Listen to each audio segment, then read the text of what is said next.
right. Welcome to the Lockdown Podcast. We are here just to shoot absolutely any shot we want regarding WWE, a mixed bag of other brands. So we are basically leading into Clash of the Castle. We basically still have this week to kind of ponder what matches could be.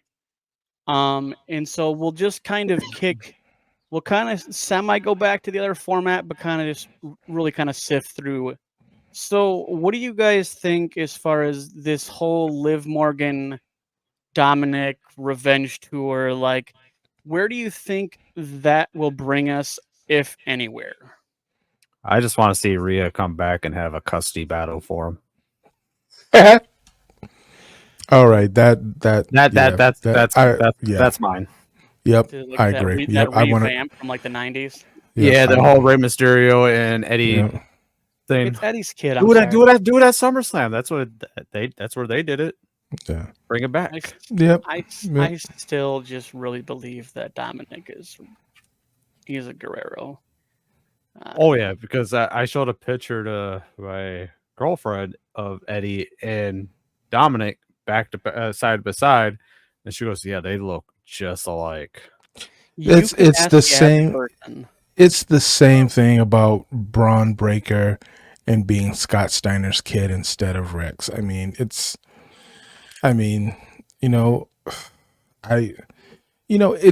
Whoever child Dominic is, he's not wanted by either people. Okay, He's rejected. Rhea. Rhea likes having fun with her food before she eats. I'm still blown away though, is the fact that like Liv Morgan did something that Rhea's never done, and that's kiss Dom. They've like pretended ish, but so as far as like this whole Judgment Day, I really like when Damian speaks, I believe him as far as Judgment Day runs Monday Night Raw. But then when I see them, the rest of the group, I have my doubts. Same here. So it's without Damian Priest, honestly, like Rhea basically was like the yin and the yang as far as, carrying like the top end workload, and that's what Damian Priest is doing now. And I just think that, Damian makes that group. Damian is just he has a presence. He has a massive presence. He is great on the mic. So we have Braun Breaker, and we kind of touched on this beforehand. So Braun Breaker basically is on this almost like a Braun Breaker I want to piss off Adam Pearce tour. Now, do you think this is a pipe dream, this is a down the rabbit hole? Like, what do you think in the near future, like, they're going to do with Braun Breaker? Because he's a force to be reckoned with. He finally got a kind of a match against an actual competitor, although a broken Ricochet. Like, where do we think Braun Breaker should be sitting in the near future? Like, we thinking secondary title, or are we thinking the top of the food chain, pun intended? The secondary title. I think that one will start out first to see if he could hold that title, what he could do with that title, to give them their opinion of, okay, he could handle this title solo great, just like he did in NXT. Great with the NXT title. Then maybe see where they can push him for whatever heavyweight title they want him to go for. Yeah, that makes sense. Yeah, I agree. Without a Seth Rollins on the show, they're going to look to someone to nurture into a Seth Rollins, as long as Braun can stay healthy and can work and always improves. I think also, if I remember correctly, seeing on one of the wrestling websites that they're wanting to shift his position from being whatever it is now to being more of a babyface, just because of his pedigree, and just how he looks, his speed, his agility, all of his athleticism. 22 miles an hour. Yeah, apparently he's pretty quick, but I mean, when you're young and you're a second generation athlete or third generation athlete, and you are working and people are not familiar with who you are and where you come from and that sort of thing, yeah, you're going to appear to be all of those things. So yeah, just don't take as long as they're doing with LA Knight to build him up for a championship, or Right. yeah, kind of, They've kind of dropped throw the it ball. on him. They've dropped the ball with LA Knight in the sense of like his amount of popularity still, and it's like now he's just in this start a feud with anybody who walks in the door. I really just I don't want them to miss it with Braun Breaker. Like LA Knight, he's a little older. He's in his 40s, and so he's a little further, to the exit than Braun Breaker is. So like, I think we're definitely they're gonna have plenty of time to develop Braun Breaker into whatever they might have it be. I mean, I think Braun Breaker with Paul Heyman would be like a match made in heaven, kind of Brock Yeah. 2.0, because I think that Braun Breaker has that appeal. He's not obviously not as tall as Brock Lesnar. He's not as stocked as Brock Lesnar, but like he is strong. He is hella fast. He can do top rope, any rope. I mean, and so I think, yeah, like give him some time, let him kind of get regulated into, and I feel like because I think Paul Heyman honestly is working in the back with a lot of people, anyways. Just because yes, he's kind of doing the bloodline thing, but he's more of a backstage presence now. Now that kind of the Roman thing is kind of in remission per se, and so it's a very limited amount of bloodline interaction as far as what show. Um, but so we'll put a pin in bloodline drama. Say, So what do we think? Like, okay, so Jade Cargill and Bianca Belair, like, okay, they won the tag titles, and they have a triple threat coming up at Clash of the Castle. yeah, Clash. Oh man, see, lose my mind. But and so what do you like? What's the end game, or like, who do you think's gonna knock them off the pedestal as champions? Because they're basically facing Isla Dawn and Alba Fire and Shayna Baszler and um, what's their Chelsea Green. no, Zoe Starks. thinking Zoe Stark. Yeah, there we go. And so like I don't think either of those teams are knocking them off. I think Do- I think what it's going to be is the team will implode. It'll start, Jade and Bianca building up for a match at WrestleMania. Anything outside of that, like if they get hurt, then it's anybody's game. But if I had to guess, that would be what I would be interested in seeing. Yeah, yeah, it's murky waters. It's the summertime. Like we said in previous podcasts, just It's This- a, it's a it's a slow- slow burn to destruction, Yeah, essentially. yeah. Like it's I'm gonna they're- say that I see them losing their titles at fucking SummerSlam. Not I over think- the seas. because I think like that would give them a good amount of time to build. The more tension. Like, hey, you lose the titles, and then they're kind of together, and then all of a sudden it's just like the flip of a switch. Like, all of a sudden one of them turns on the other. Then we get like a 3-month build to WrestleMania, and I feel like I think that would be this kind of the ideal segue.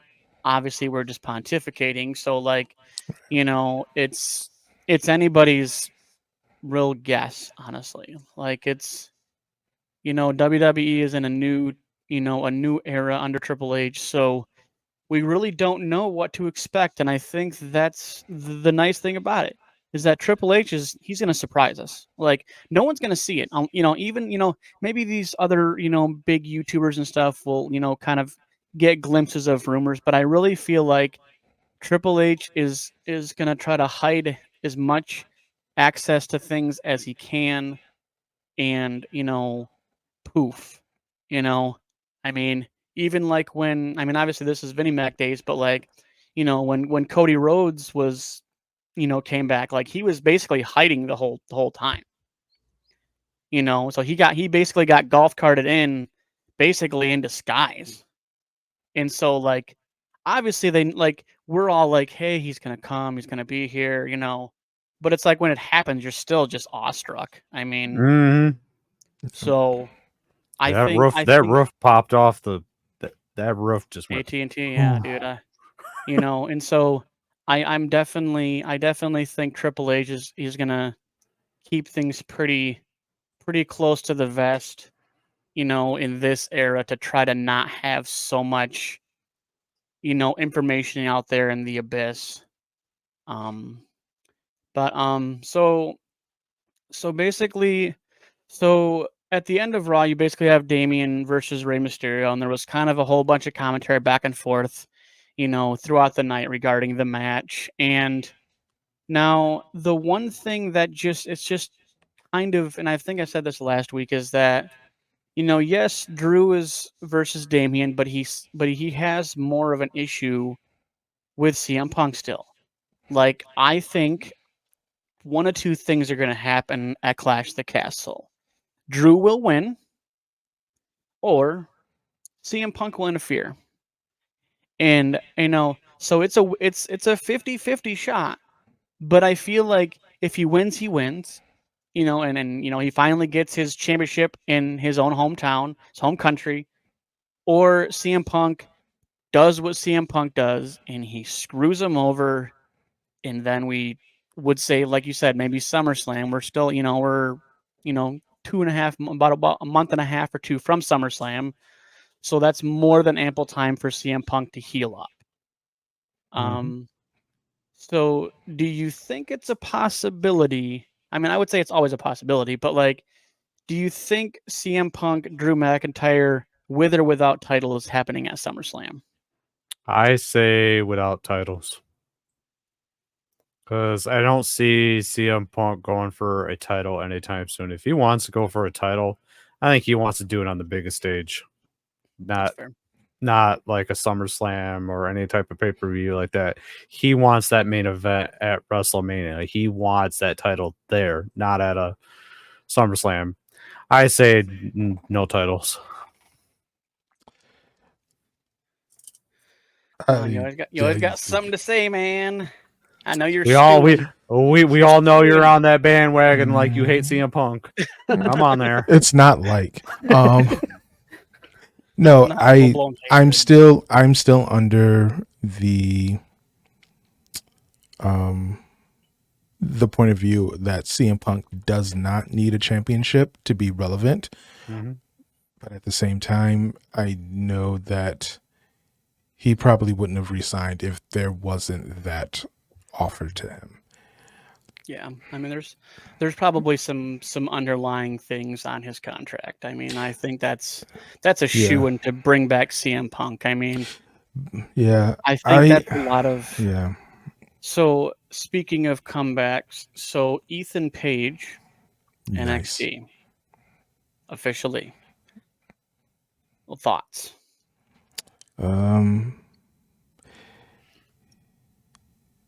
Yeah, it's Ethan Page. I mean, All ego, man. All ego. Again, what I've seen comments on the interwebs, that he's a good fit for NXT. He probably could be a good fit on the main roster, but I don't see him as the face of the company. I don't see him getting any type of world championship runs outside of maybe a tag team. NXT, I could see him doing a lot of work along with Sean Spears, helping to coach the next generations of talent in the WWE ecosystem and WWE way. Outside of that, for me, he probably is a better worker than The Miz, but Ooh, maybe not. I'm a Miz junkie. You shouldn't be. I am. You know But what? probably not as good of a talker. Other than that, I have no outside opinion of Ethan Page, and I would like to see the work that he's given in NXT before I like have a hard opinion of him as a performer, because what I did see of him was elsewhere, and it wasn't interesting. He looked like his timing was good. He looked, as a solid athlete, but I don't want to say that he's just a good hand or a good worker, because he Right. might be phenomenal. He might be Right. like, oh man, why'd I sleep on this dude? Right. But at the same time, there's nothing about the ego driven performer that interests me.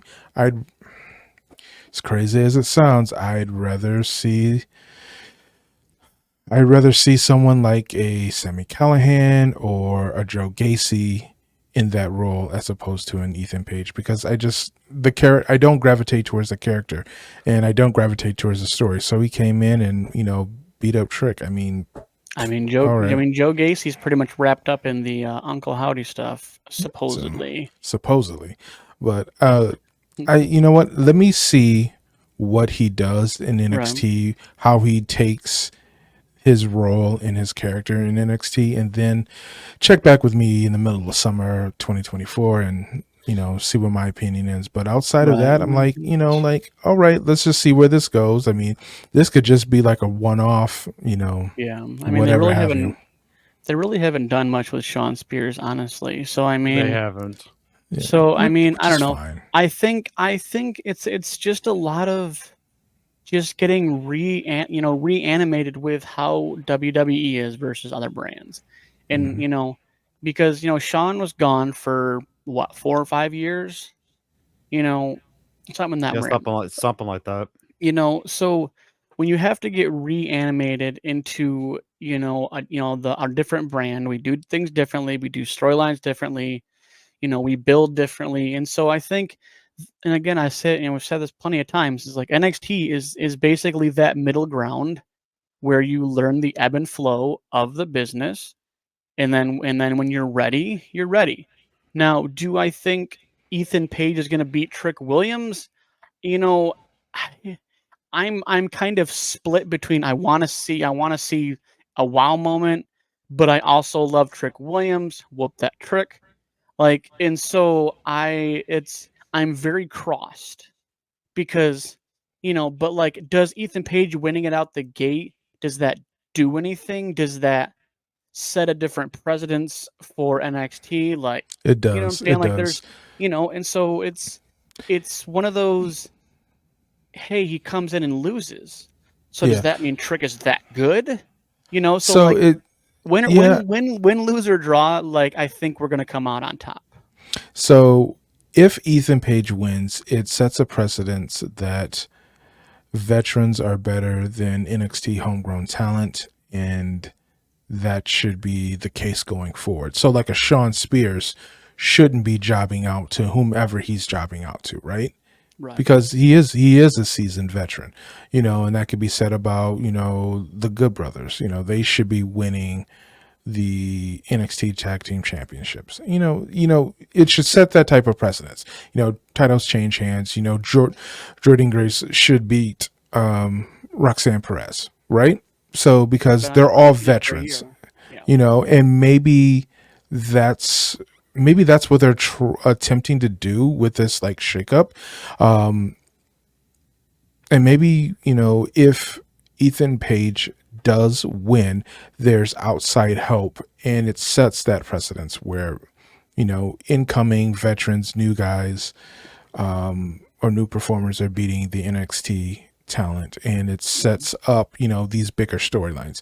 So there's that. If it's no contest, it's disqualification, they call the match or whatever have you, that could open up more storylines for people to be more engaged in the product, right? But it's dissatisfying to see at times, especially when you have a new champion and their first like title defense ends in a no contest or DQ.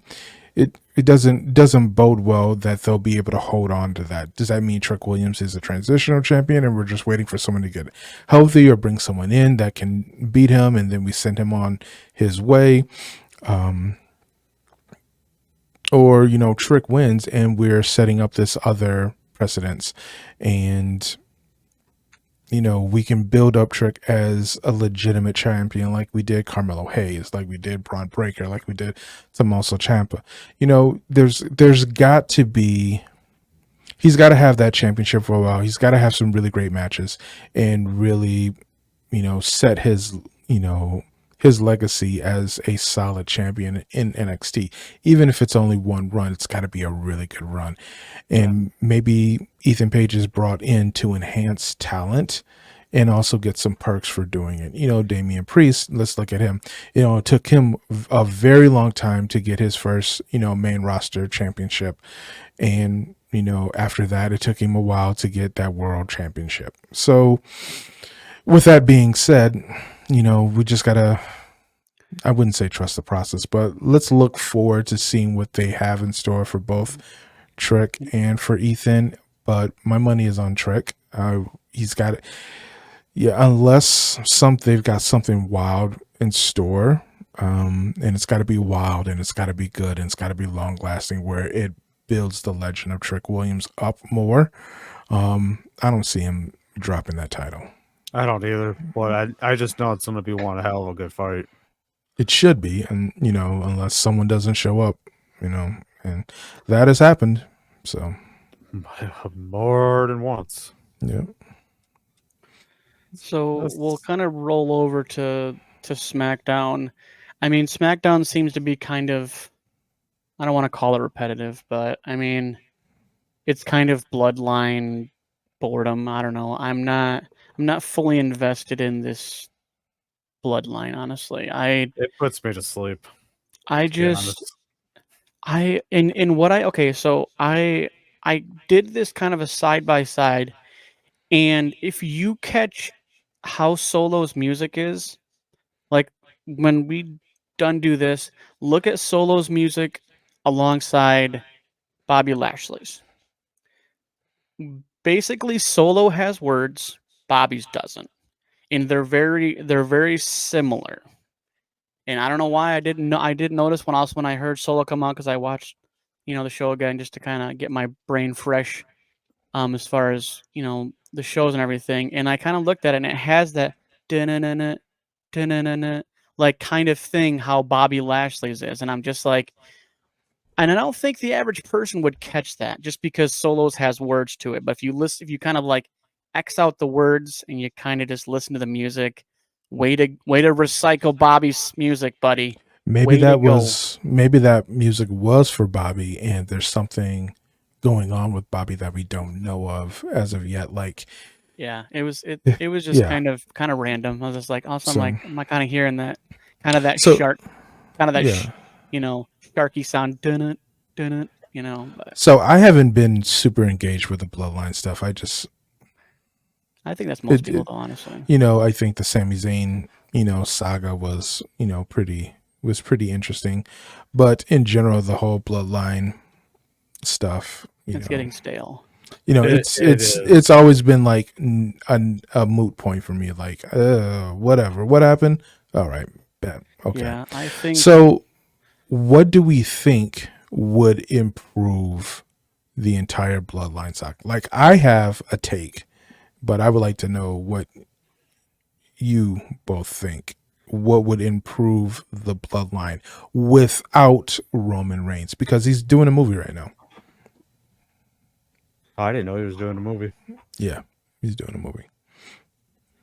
Yeah, I don't know. I think that we're getting a Cody Rhodes moment where it's like we want Cody, now it's we want Roman, and like I You think it's could kind of see redundant. you can see it on their face. They're getting annoyed with every time they come out. It's It's always just not the Roman. same, dude. Roman just has that presence, much like a Randy Orton. Like just that dead look in their face. Like they don't have to say much. You just see him, and you feel a certain way. And like the slow, just you know, like I don't know, man. Like and Roman said, he said, "When I'm gone, you're gonna want me back." And here the crowd is, that were putting up the ones, and they're the same ones that were yelling, "We want Cody." And so, you know, I think the fans are just, I think when you don't have something, you want it. When Cody wasn't getting his match or whatever, because basically that's the only reason why he got that match. I mean, it was a massive "We want Cody," so that's why that whole Rock thing died. But which is good. and I think like you've said many times, Frederick, it's literally popularity.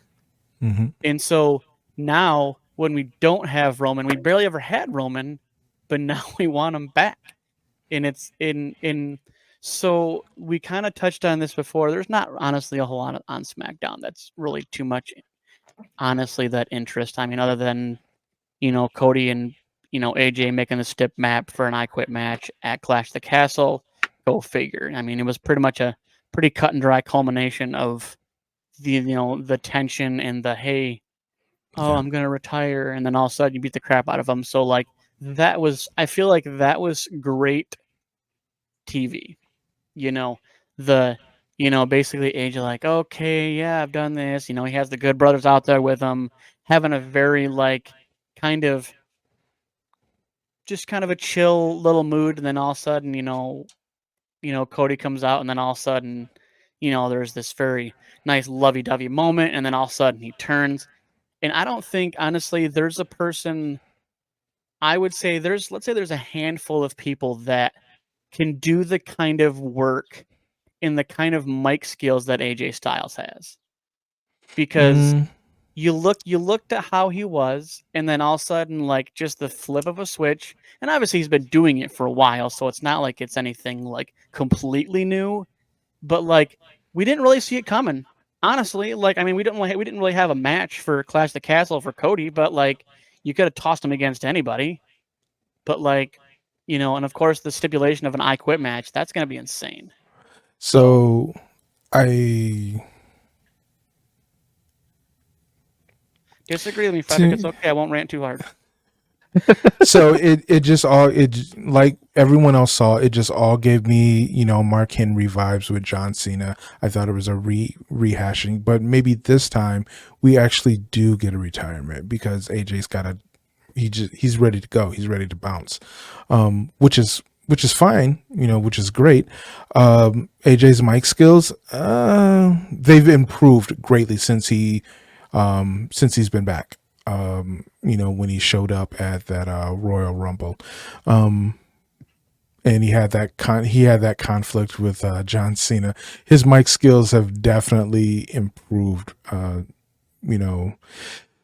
So that was probably the biggest sticking point, is that I just got nothing but Mark Henry vibes from it and rehashed it. And obviously they went to the WWE cookbook and they just pull that recipe out, and because this time the payoff is potentially AJ Styles retiring, and maybe he doesn't retire, maybe it's just a work. Eventually he does, but maybe it's not like by SummerSlam he's gone. But I want to know, like, what would be the best going away present, though? Like, what? you don't want to match. finish getting your ass kicked or something. I mean, Yeah. but like if you finish as a champion, like what, like, do you just retire, put the title down, and relinquish it, and then we go back to this, They did it tournament for to, they did it for determine? Sting, and I don't have any problem with it. They did it for Sting. If that's your last match and that's your going away present, and everybody's cool with it, I guess, but it doesn't. It also doesn't bode well for Cody's championship run. It's like, what? Your story's done already? Ugh, that's Yeah, whack. I don't think You know. So he needs at least a yeah. year. He needs at least a So year. I think it might be one of his last matches that we see him in, at least as a full-time performer in the WWE. Maybe one-offs or whatever have you, small runs, special runs. See him coming back so he can spend more time with his kids. Other than that, let him go, let him do his thing, let them have a really great match, and just this Cody and AJ feud feels a lot more comfortable to watch than anything with the Bloodline. You got Street Profits and Kevin Owens against the Bloodline. And going back to my first question about the Bloodline, what would make it better besides Roman Reigns? And it sounded like everyone was like, nothing's going to fix this. We need Roman Reigns. And I disagree. We don't need Roman Reigns. Just like we didn't need that whole retirement segment with AJ Styles.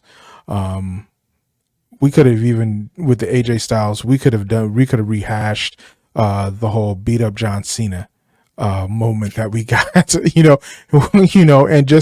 just have it be consistent. Well, beat downs. But the thing is that it's like, to an average fan that's new, right? Because it's like, we might know what's in the recipe book, all right? Like we've been watching it for freaking 30 years, so we know what's in the back burner of these different ideas and everything else. I mean, think about the fact that we talked about it beforehand about like the whole like custody battle of Dominic, right? Like, Right. you had little baby Dominic, and then now you have grown ass everybody hates you Dominic, and so like and so we're running that back again, and so I think from our perspective, who've been watching it for a while, we're like, all right, do it again. All right, cool, no problem. But to the average fan, they're like, holy crap, that's such a great story, and we're like, run that back again, Yep. But Every freaking social media thing I'm on, that's all I see is people posting pictures of Rhea, Liv, and Dominic in the middle with a ladder. Everywhere. Yeah, dude, those little Yeah. like memes about for like Yeah. ladder match. What if they had Dominic on a ladder and they had a match for him, but he keeps falling cage. off the ladder, or in a cage and the cage drops? I just Oh my want him to God. have like nothing but problems. Who had that? Who had that? Was that Edge that had that? That it was somebody was in a cage and they were fighting over him. It was. I Man, can't remember who it was. It had to be like maybe mid 2000s, I think 2010, 2015, something like that. They had something where they had. I think it was Chris Jericho in the cage. I think someone had to break him out. I think, but I it was think like, so. and so that'd be hilarious for Dominic. Like Dominic's in a cage and like, or he's in a cage outside of the thing, and there's a key on a pole or something, like, or there's a briefcase with the adoption paperwork or something. Like, I think honestly, anything they do with Dominic, you know what? Dominic has hit a hatred level very few wrestlers can have in literally the last, we'll call it 15, 20 years. People hate him. Is he our new is super heel? He I is think the so. super heel. And like, I wouldn't even call him a heel. He's just a super hated person. I feel like heel, you have talent. He just has an aura that everybody just hates him. And I Yeah, guarantee you when he gets in back, he's like, man, well done, Dominic. Yeah. Like, I want to know when they're ever going to not boo him. like, does it take him being out of the Judgment Day for people to stop hating him? Or is he going to have a 25-year career of literally can't getting words out? Someone from his stable has to talk and he just gets booed. Like, I wouldn't be against that. I feel like that'd be like the longest booed career in, he'd go to the Hall of Yeah. Fame and he couldn't even get a speech out and it would just be boos. Oh man, that would Yeah. suck. Yeah, That that would would. suck. But it would be funny. It It'd would be be Oh, funny. it would. It would I definitely mean, would. like it's yeah. So so we have Clash of the Castle actually this Saturday. I totally oofed up on the graphic last week, but only I would notice that because I too damn fickle. But so we have thus far we have Bailey and Piper Niven, obviously in Piper Niven's home country, um, versus Bailey. So do you think? Does anybody think that Piper Niven is beating Bailey? If Uh, Bailey gets hurt in the match, yes. I'm gonna say Piper's gonna win it. And I see that they'll be the only title that's Hmm. switching Well, hands. I mean, so yeah, so I honestly would probably agree with that. Honestly, I don't think so. You have Drew versus Damian. If Damian without a title in Judgment Day, it just doesn't have that effect on me. That You know, title because that title in Judgment Day is the only thing that's keeping the eyes on the product in Judgment Day. 100%, 100%. I mean, Yeah. it's like I said before, Damian Priest is the Judgment Day. Without Damian Priest, you have three small little turds who literally people boo. He has a finisher where he just drops his 200-pound weight on your chest, and you have JD that I don't even know what his finisher is because he never gets there.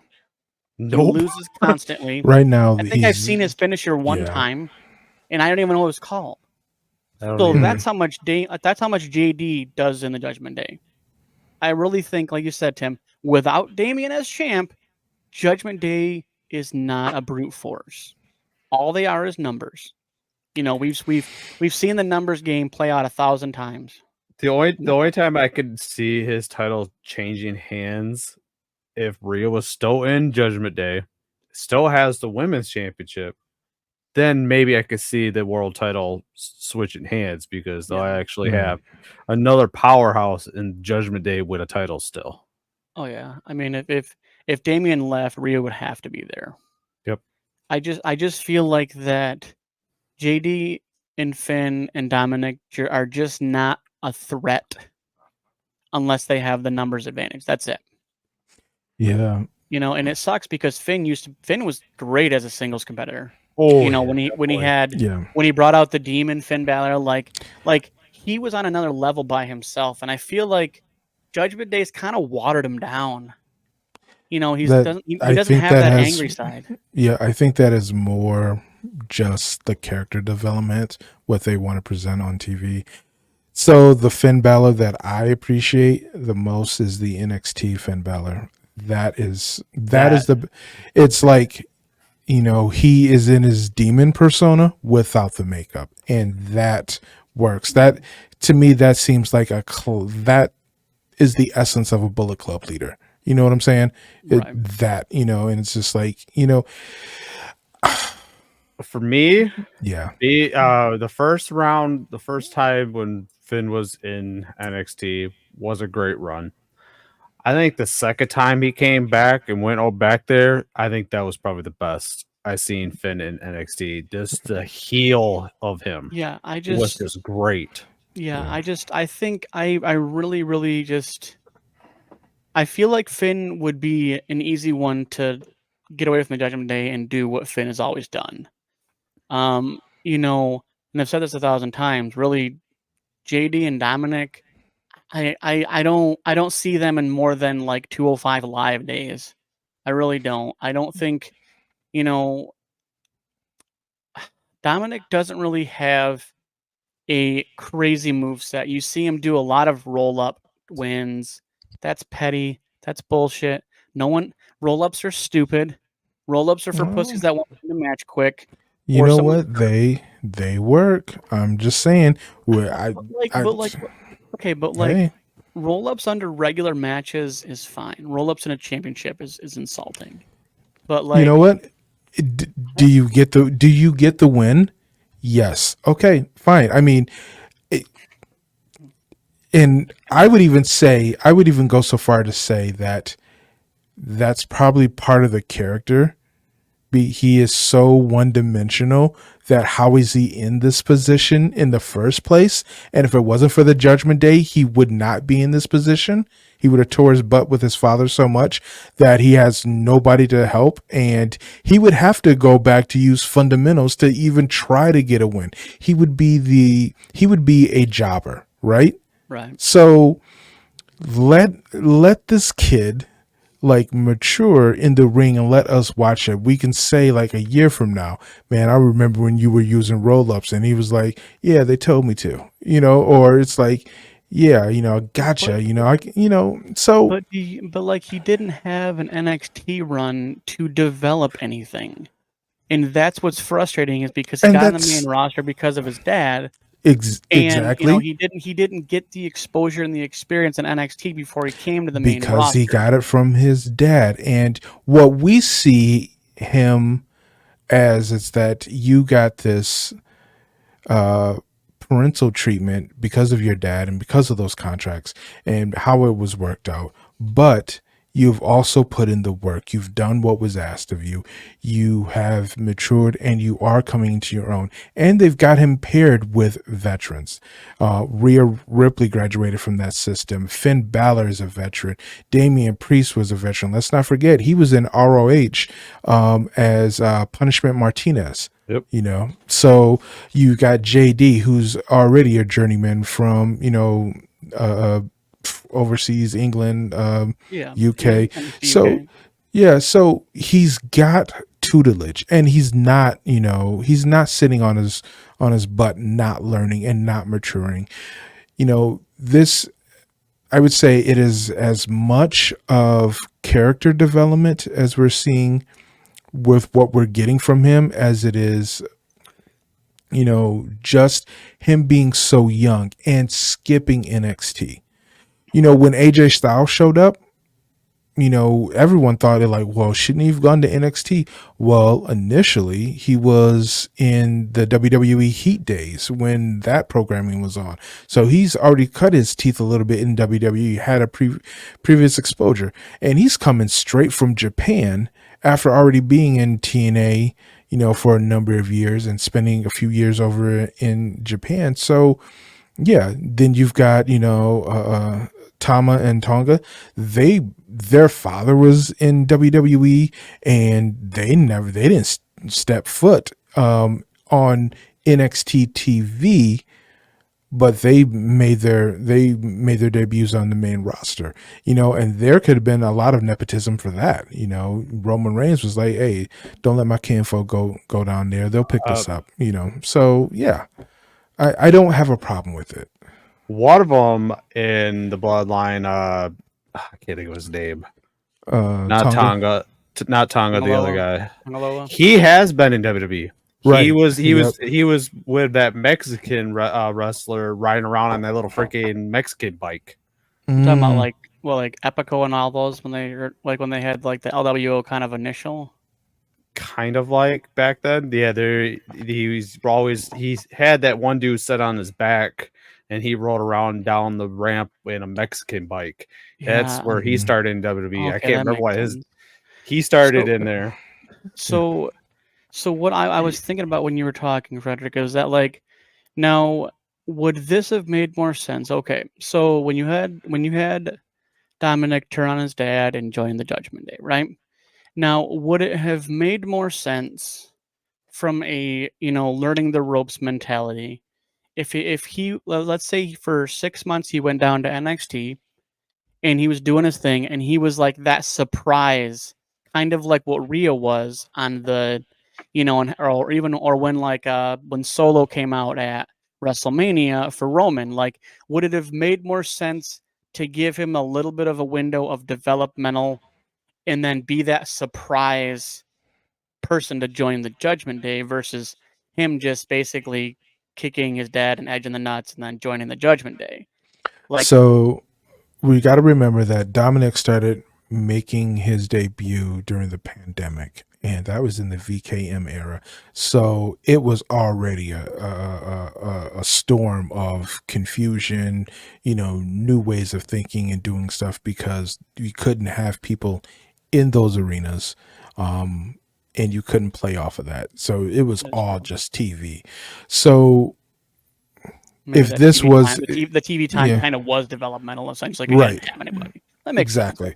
That makes sense. So that would have been another way to tell that story, because Edge, they wanted to go a different direction. Edge didn't want to go that direction, and they had to get Edge out of there and bring in Finn, and that's who they paired up with Judgment Day. It's really hard to say because we have the history of how it went down, but for me to envision like a different way of doing it, there still would have had to have been that conflict with his father, because I think a lot of young adults could relate to that as breaking away from your parents. And there are some people that are just like, you know what, one day I'm going to fight my dad and I'm going to win. And then your dad has to remind you, or your mom has to remind you, like, no, that's not how this works, So there needed to be that conflict, and they wanted to make him a heel. How do you make him a heel? Go fight your dad. Right. You joining the Judgment Day, they bullied him into joining the Judgment Day anyway. Right. But you really want to be in a gang, son? You gotta go do something. All right, what do I gotta do? Go beat up your dad. I mean, like R-Truth said, man, when you're up, you're getting kicked, and when you're down, you're getting kicked. Yep. So either way. Yep. So we have it. We have what we have, and unless they do a comic book thing where they change the history on us, with a flashback or something, otherwise, let's just write it out and see what the summer holds. And I hope Dominic just continues to improve his character and his ring work, because he can't regress. Because if he regresses, that's going to be a really big problem. So I know you have to. I know we're kind of getting close to your time frame, so I kind of want to just wrap this up so we don't, go over and whatever. So the current match card at Clash of the Castle: Bayley versus Piper Niven for the Women's Championship. Drew McIntyre, Damian Priest, World Heavyweight Champion Chad Gable, Sami Zayn, IC title, Cody Rhodes, AJ Styles, Undisputed Tag Team or Undisputed Championship, I Quit match, Triple Threat, Ala Dawn, Alba Fire, Shayna Zoe versus Jade and Bianca. Now, we have one more Raw and we have one more SmackDown. What matches do you think that they're gonna throw on the card? Do you think they will add more to the card, or are you thinking that they might call this a card? I'm hoping they add freaking Sheamus and what's his name? Ludwig? Yeah, on there. Oh, yeah, I think that would be a great match there. Yeah. Yeah. I think that could be, yeah, definitely. And let Sheamus beat him. I mean, that's just a no-brainer. I would also like to see Gunther on the card, getting some they were saying against Randy Orton to basically kind of debunk that thing. I would give. Do you think that needs to be debunked, though? I mean, do you really think like they need to run it back so then he wins again, so then they can say, "Okay, shut up, he's the true king of the ring"? Do you know what? I want that to breathe a little bit, because I want Randy to be healthy enough to give us the performances that he envisions. You know what I'm saying?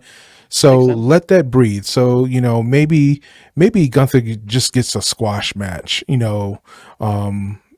with whomever, local talent, and maybe they tease a Randy Orton thing with Randy Orton coming out RKO, and getting up, so we can have that match at SummerSlam, because that match needs to be on a bigger stage, in my opinion. So totally agree. To, like MSN whatever.com, so they have the listed as potential matches. Is Logan Paul, LA Knight, Carmelo Hayes for the U.S. title. I can't really see that more than just being on a Raw or SmackDown, but they have Solo Sikoa versus Kevin Owens, I feel like the only way that kind of match would work would be like a street fight between Bloodline and KO and Street Profits. That would be my prediction. They have Sheamus and Ludwig Kaiser, which, run it. Hell, do a freaking what is a Donnybrook match? Just let them go. Yeah. Just Yeah. put a couple kegs around the ring, dude. Just because Hell yeah. Yeah. Hell yeah. I am in the process of I want to get Sheamus' shirt that says banger after banger. Yep. Because dude, he does put on freaking bomb ass matches. Like you Oh, gotta yeah. give credit where credit's due, dude. Sheamus, the freaking White Knight, man. The dude can fight. He loves to fight. Like it's just in the freaking Irish man's DNA, man. I would like to Um, see something with Braun Breaker potentially. So yeah, so they said again on these little prediction things. It says Ilya Dragunov versus Ricochet versus Braun Breaker. Again, a possibility. Yeah. Can't see that going past a Raw or SmackDown, to be honest. I mean, if we're talking about a full card to get people to buy tickets, to have a full stadium, to make it look good, yeah, it might seem like it's a good Raw, but I think it would be a good Raw rematch. But right. yeah, let him do it. mean, Let him do it. But again, we'll see what happens, between tomorrow and Friday. And, when we come back Sunday, we're gonna be like, all right, well, this is what happened, So so we'll just kind of put a pin in that. And we'll see you guys next week, and we'll see what becomes of Clash of the Castle. Any more rumors, and just a quick snippet before we go. Ricochet contract. Do we think he's done, or do we think he is going to resign? I think he's done. Yeah. He's gone as far as he can. Give me Ricochet and Will Ospreay at an AEW pay-per-view. I agree. That's what I want. Want it back. Win it back. That's what I'm. Yep. Give it that for championship. It's got to be a championship. It's the only way it works, because Will's not coming to WWE. So Yeah. No. yeah, no. Thanks, Triple H. I love a good full circle moment, man. Like Yep. especially like you go to ROH stuff like that, where like Dragon Lee fought and stuff like that, and so like versus Ricochet, I think it was, and so like I think it's cool when you kind of see like these old things from different companies that come full circle into WWE, and the true fans will know what those matches mean more than the average fan just watching it. Yeah. So, Agree. but yep. So, we'll see you guys next week, and this is the Lockdown Podcast. Peace.